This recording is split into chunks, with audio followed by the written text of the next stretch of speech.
Norberto Bernardo. Norberto, muchísimas gracias por recibirnos. ¿Cómo estás? Buen día. Buen día Cecilia, buen día Juan, gracias a ustedes por comunicarse para hablar de este tema que en la introducción dejaste muy claro, la importancia de la prevención. A disposición para charlar con ustedes y que sirva para la audiencia también esta posibilidad de comunicarnos. Por supuesto. Bueno, te saluda Juan. Muy buenos días, Norberto, ¿cómo estás? El placer de saludarte, gracias por permitirnos tener un médico de tu calidad en nuestra comunidad y poder sacarnos todas las dudas.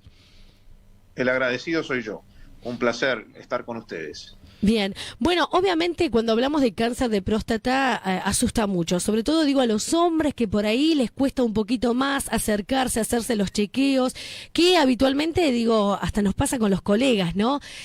Cuando hablamos de cáncer de mamas, hablamos de hacerse el PAP, la colpo, hasta los colegas varones lo manejan muy claramente al tema. Sin embargo, cuando tenemos que hablar de cáncer de próstata, cuando tenemos que hablar de la prevención en los hombres, ni siquiera estamos tan empapados los medios de comunicación. ¿Será porque los hombres se asustan tanto como decimos? Es así, yo creo que hay una cuestión cultural en el miedo de los hombres y yo creo que uno de los roles que tenemos que ejercer es precisamente hacer perder ese miedo, dar información y que la población masculina fundamentalmente se vincule con la prevención. En eso las mujeres nos llevan una delantera de mucho tiempo en cuanto a naturalizar la consulta desde el punto de vista de la prevención. Y también, como señalabas recién, Cecilia, el periodismo, a través de lo que fue en ese momento el rol de Tita Merello, cumplió un rol muy importante en naturalizar la realización del Papa Nicolau en aquel momento. Yo creo que eso redundó en salvar vidas, porque en la medida que se hizo diagnóstico precoz de lo que era la enfermedad del cuello uterino, realmente se llegó al diagnóstico en un momento donde las pacientes eran curadas. Sin embargo, no ha habido desde la población masculina una acción tan contundente como fuera aquella, y creo que tenemos que seguir trabajando en esto para hacer que se naturalice el control anual, así como controlamos con el cardiólogo o con nuestro clínico, también hacer la consulta con el urólogo una vez por año, que le permita saber que está en condiciones de salud perfectas, o si no fuera así, estamos en presencia de algo incipiente, tenga la oportunidad de saber de ese diagnóstico para precisamente poder ser curado, antes que pasen años sin saberlo y que cambie la situación de la enfermedad. Norberto, muy claro hasta ahí, pero para aquellos que no saben, porque hay muchos que hablamos de próstata y ni siquiera sabemos qué es la próstata en los hombres. Bien, la próstata es una glándula que nosotros tenemos en la salida de la vejiga. La vejiga es una esfera que tiene en su parte inferior un orificio que es el inicio del conducto de la uretra por el cual los varones orinamos. Bien, la uretra pasa por dentro de la próstata, que es una glándula del tamaño de una nuez, que está, como decía, por debajo de la vejiga, y una de sus funciones es producir el mayor volumen del líquido del semen. De todo el semen que eyaculamos, el mayor porcentaje del volumen proviene de la secreción de las glándulas que están en la próstata, y una parte menor proviene de las vesículas seminales, que son dos estructuras que están por detrás de la próstata, y solamente los espermatozoides representan el 1% de todo el volumen del semen que se eyacula. Entonces, la próstata va madurando y a partir de los 40 años empieza a tener unos cambios donde aparece la hiperplasia prostática benigna, y esa hiperplasia prostática benigna en general aumenta el volumen. Cuando aumenta ese volumen, reduce el calibre del conducto por donde sale la orina. Y al reducir el calibre del conducto empiezan a aparecer algunos síntomas como la debilidad en el chorro, se empieza a disminuir el caudal del chorro, la necesidad de orinar con mayor frecuencia, la aparición de deseos de orinar durante la noche que interrumpen el sueño, la urgencia para orinar, que en un momento tienen que interrumpir una reunión o tienen que detener un auto cuando van conduciendo para bajarse a orinar. Son síntomas que aparecen con el tiempo, pero tienen que ver con esa reducción de calibre del agrandamiento benigno de la próstata que empieza a desarrollarse a los 40 años y es de manera variable. Hay algunos pacientes que lo desarrollan de manera importante y otros que no tanto.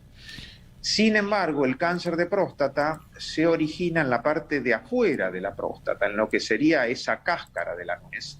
De manera que al originarse en esa zona, existe una demora en la aparición de síntomas. Y es por esto la importancia de ir a buscar precozmente la existencia de un problema antes que de los síntomas.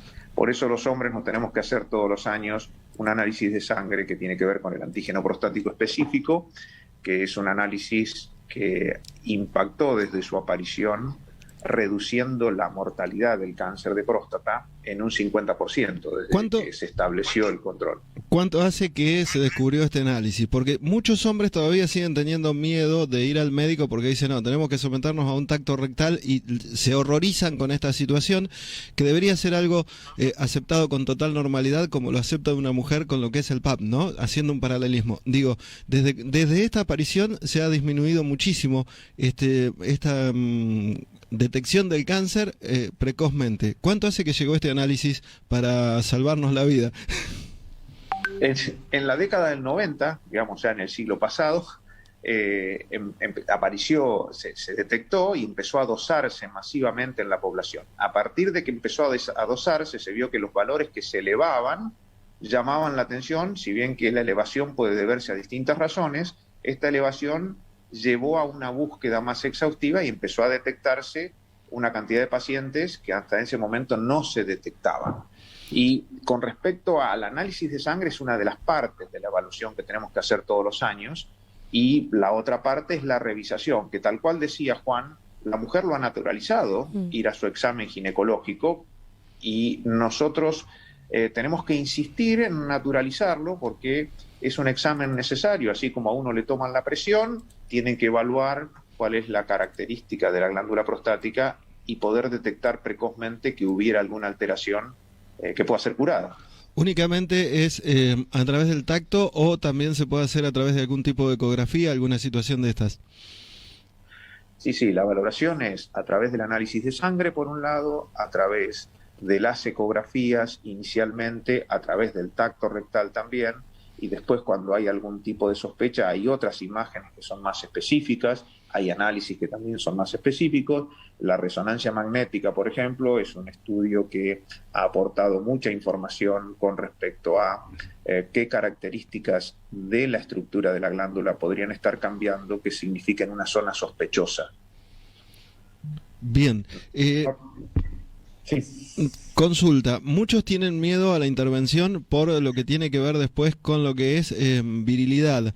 Digo, ¿cómo se retorna después de una cirugía de estas? Sabemos de muchos pacientes que no han tenido ningún inconveniente, pero muchos tienen ese temor, es un mito que tienen los hombres. Sí, en realidad hay dos temores que tienen que ver con la historia de la cirugía prostática, que afortunadamente ha evolucionado mucho. Uno de esos temores es la pérdida de orina posterior a la cirugía, temporariamente, y la otra de las situaciones que era temida era la afectación de la función de la erección, que la erección se viera afectada. Afortunadamente las técnicas han evolucionado mucho y la tecnología también ha evolucionado mucho, de manera que hoy existen técnicas en base a la cirugía mínimamente invasiva, lo que es la laparoscopía asistida por los sistemas robóticos. Los sistemas robóticos permiten ver el interior del cuerpo en 3 dimensiones, que establece una diferencia con las 2 dimensiones, que sería como ver un televisor en casa y ver en el cine en 3D, donde tenemos sentido de profundidad. Ese sentido de profundidad nos permite identificar estructuras que son vasos sanguíneos y nervios, que al preservarse permite que se preserve, valga la redundancia, la función de la continencia y la función de la erección. Esto antes tenía un cuco que ha ido desapareciendo gracias al avance de las técnicas y de la tecnología que permiten que la recuperación sea muy rápida. Bien, los chequeos frecuentes, es decir, si vos te haces los análisis una vez por año y te sometés a todos los que son estos controles, que todos pasando los 40 deberíamos hacerlos, algunos los hemos suspendido por épocas de pandemia, pero digo, sometiéndote a estos controles, ¿se puede prevenir el cáncer de próstata? Sí, lo que hacemos con la búsqueda es el diagnóstico precoz. El diagnóstico precoz es encontrar un problema cuando todavía no genera consecuencias importantes y cuando puede ser tratado y erradicado sin que impacte en la vida futura del paciente. Con respecto a la prevención, que es evitar el desarrollo del problema, es importante tener una vida sana. Una vida sana, cuando decimos esto, tiene que ver con la dieta, porque, por ejemplo, está demostrado que el consumo de alimentos grasos y el sobrepeso, la obesidad, muestran una mayor incidencia de cáncer de próstata y a su vez muestran un comportamiento más agresivo de ese cáncer de próstata en los pacientes que tienen sobrepeso y que tienen un alto consumo de grasas. Entonces, ahí estamos enfatizando en hacer una vida sana para prevenir el problema. En el tema del diagnóstico precoz estamos yendo a buscar la situación que explique que el paciente no tiene ningún problema y pueda quedarse tranquilo hasta el año que viene en la consulta con su urólogo, o bien que tenga un problema inicial en el momento en que puede ser tratado y curado sin que le genere a futuro otro tipo de problemas. Eso sería lo ideal, ¿no? La prevención, como siempre decimos, que se evite quizás ya la consecuencia que a veces es irreversible, sobre todo cuando decimos las mujeres tenemos tan internalizado que tenemos que sostener un hogar como si el hombre no.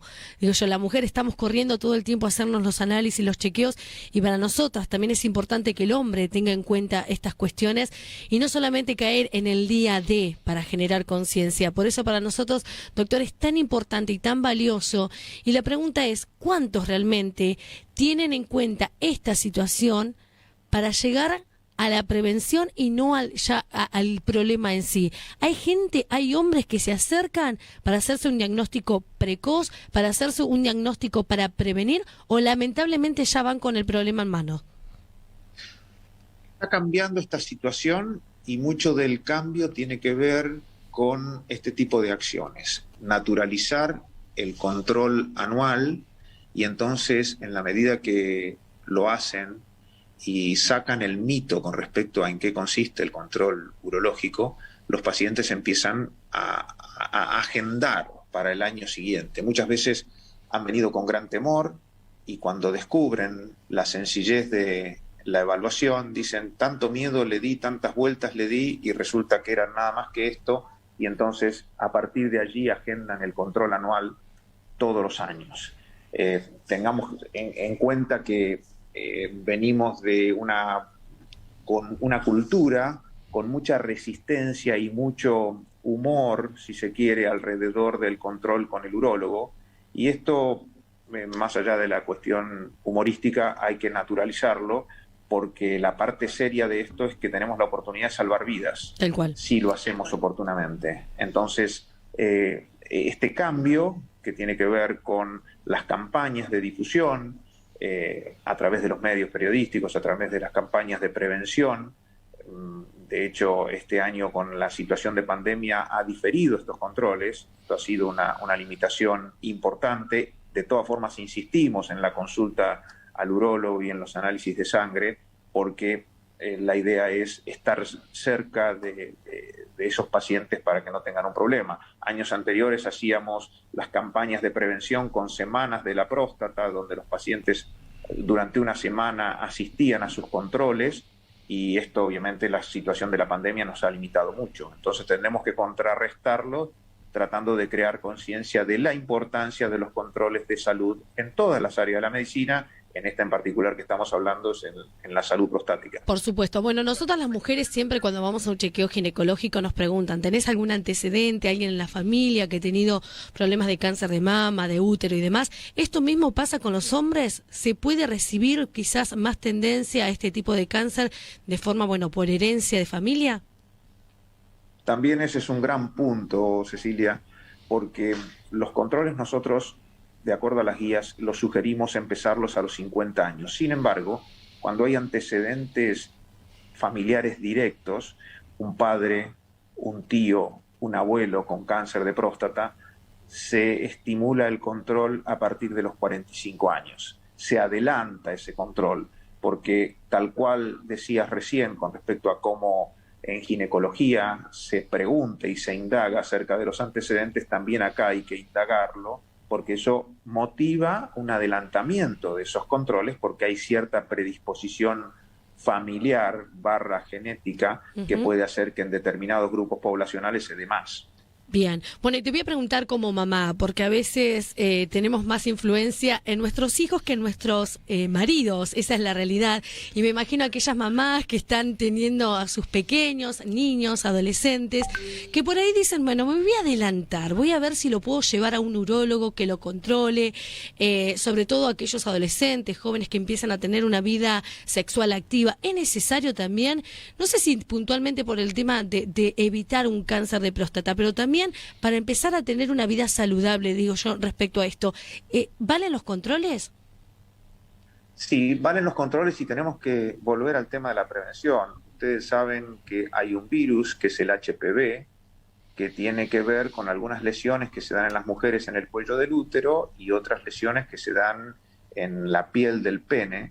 Bueno, saben que hay un plan de vacunación para esto que tiene que ver con la prevención. Ese acercamiento del adolescente o preadolescente tiene que ver con saber si tiene la prevención adecuada, porque esta es una herramienta que antes no teníamos y ahora tenemos. Entonces, ya no tiene que ver con el cáncer de próstata, pero sí tiene que ver con una aproximación inicial con respecto a la cuestión preventiva de la inmunización. Claro. En lo que es HPV, que es tanto para varones como para mujeres. Y no diría que es un control obligatorio en cuanto al control urológico, pero sí es necesario crear información con respecto a la disponibilidad de la herramienta de inmunización para evitar la aparición de este tipo de lesiones mucho más adelante, pero que la vacunación es previo al inicio de la vida sexual. Tal cual. Y naturalizar, digo, el contacto con el profesional también, ¿no? Para que ya los niños, los adolescentes empiecen, yo digo, desde pequeño, a generar conciencia de que tienen que tener a este profesional como un amigo. Sí, claramente. A partir de que naturaliza ese adolescente, disculpen. Sí, no hay problema. Lo dejamos que acomode porque, bueno, sabemos que estamos en vivo y estas cosas pasan, sobre todo nosotros que estamos compartiendo el mate. Usted me parece que ni agua tiene, no sé si puede continuar. No tengo en este momento, pero es importante lo que decía Cecilia, que en la medida que un adolescente acompañado de sus padres consulta con un urólogo por un motivo preventivo, seguramente se afianza para seguir haciéndolo ante la primera oportunidad que le surgiera, en vez de el paciente de 50 años que nunca tuvo control con un urólogo, que no sabe ni de qué se trata, ni dónde atiende, ni cómo atiende, y entonces probablemente le genere más temor. Quien lo naturaliza en la adolescencia seguramente dentro de 20 años y 30 años va a ir muy naturalmente a su control urológico. Norberto, una consulta, hablábamos de prevención, ¿tiene idea de cómo estamos con lo que tiene que ver con enfermedades de transmisión sexual? En algunas regiones hemos visto un incremento en todo esto. ¿Usted tiene algún conocimiento a nivel país cómo estamos? Sí, ha habido un recrudecimiento en algunas situaciones que habíamos disminuido la observación que tiene que ver con las enfermedades de transmisión sexual, concretamente con sífilis y lenorragia. Tiene que ver con que en un momento cuando el HIV, la enfermedad del síndrome de inmunodeficiencia, generó un gran temor, que no es el que en la actualidad genera, se tomaron muchas prevenciones con respecto a evitar la transmisión de enfermedades que tienen que ver con la sexualidad. En la medida que se naturalizó esta cronificación del HIV, donde los pacientes conviven como una enfermedad crónica, se fueron relajando algunas medidas de prevención y yo creo que sobre esto, desde la población joven hay que insistir mucho en las medidas de prevención para que no recrudezca como ha recrudecido esto que decías, de aparición de sífilis que ya había disminuido mucho y que ahora vemos que ha recrudecido, lamentablemente. Yo creo que la falta de cuidados, de métodos de protección, ha redundado en este aumento. Bien. Creo que no sé si coincide conmigo, pero debemos ser mucho más, hacer mucho más hincapié en las campañas de educación sexual, digo, tanto dentro del hogar como dentro de las escuelas, que los padres no se animen, que se animen a consultar con los profesionales para poder tener una charla con sus hijos abiertamente, jóvenes que están entrando en la adolescencia, e incluso empezar a hacerlo desde una temprana edad. Coincido totalmente, me parece que esa acción es una tarea cotidiana. Coincido totalmente, hay que enfatizarlo y mucho. Por eso hablamos tanto de prevención, ¿no? De estas charlas que son más que interesantes, sobre todo cuando son personas especialistas, digo, porque hay miedos, hay tabúes, hay mala información y a veces esta mala información tiene una influencia totalmente arrasadora. Por eso, bueno, nuestra radio, que es la radio que construye conciencia social, le agradece, doctor, por estos minutos de corazón. Antes de despedirse, que nos recuerde cómo lo podemos ubicar a través de las redes sociales, cómo buscarlo. Bien, nosotros estamos desarrollando nuestra actividad en el Hospital de Clínicas y también en el Centro Argentino de Urología, donde un grupo de trabajo enfatiza su actividad con respecto al diagnóstico precoz y la información para la prevención. De manera que estamos a disposición para cualquier inquietud que tuvieran, hoy a la distancia a través de la telemedicina o presencial, porque es necesario cuando se materializa un examen hacer la revisación adecuada, pero en principio para brindar información existen hoy afortunadamente canales que han incrementado su velocidad precisamente por la pandemia. De hecho, esta entrevista antes por Zoom no la hubiéramos tenido y ahora la tenemos porque hemos familiarizado todos el Zoom. Y bueno, estas herramientas hay que sacarle el jugo y ponerlas a disposición de la población. Por supuesto. Por último, como pedido de mujer, como pedido de quizás de mamá, como pedido de hermana, que tiene muchos hombres que ama a su alrededor, pero que son, no voy a decir la palabra porque queda muy horrible al aire, pero me lo han dicho muchos hombres, todos se le están imaginando, lo voy a decir muy sutil, son muy miedosos. Usted como hombre, como profesional, ¿qué le diría a esos hombres de mi casa, de mi entorno? Y seguramente muchas mujeres se están riendo. Dígale, sí, doc, dígale usted. ¿Por qué se tiene que hacer el chequeo? Se tiene que hacer el chequeo para demostrar que retribuyen el mismo cariño que pones vos en insistirles en que tienen que cuidarse. Entonces, es una deuda de gratitud para con vos que tienen que cuidarse ellos, convocando anualmente a su conciencia a que los lleve al médico y que te retribuyan, hacerte saber que con todo el cariño que tenés por ellos siguen estando bien y precisamente es un objetivo común que todos estén bien y que no hay que tener miedo, que hay que tratar de manejar el miedo si se lo tuviera, y para manejar el miedo la información creo que es la herramienta más útil que tenemos disponible para ofrecerles. Muy bien. Bueno, lo grabamos, chicas, se los enlato y se lo pasamos para cada uno para cada hombre que tiene miedo, realmente. Tal cual. Doctor, agradecerle por estos minutos, muy gentil, muchísimas gracias por atendernos. Muchas gracias a ustedes, ha sido un placer y los felicito por la acción que están desarrollando en la comunidad. Para eso estamos, lo hacemos con mucho amor. Gracias. Que tenga un buen día, doctor. Adiós. Igualmente para ustedes, un abrazo. Gracias. Wow, qué placer, ¿no? Con el doctor Norberto Bernardo, digo yo, una persona, una eminencia, un reconocido profesional, no solamente en el ámbito nacional aquí en la Argentina, sino también en el ámbito internacional, así que para nosotros un honor haberlo tenido y ojalá que hayamos hecho un clic en muchos de los hombres, pero con amor, con cariño, para que ellos puedan empezar a tomar este pasito de empezar a hablar de prevención y no llegar, como quien dice, con todo ya encima, ¿no? Una cosa a tener en cuenta, y que hablábamos de prevención, digo, las mamás que muchas veces tienen más de coraje que muchos de los hombres,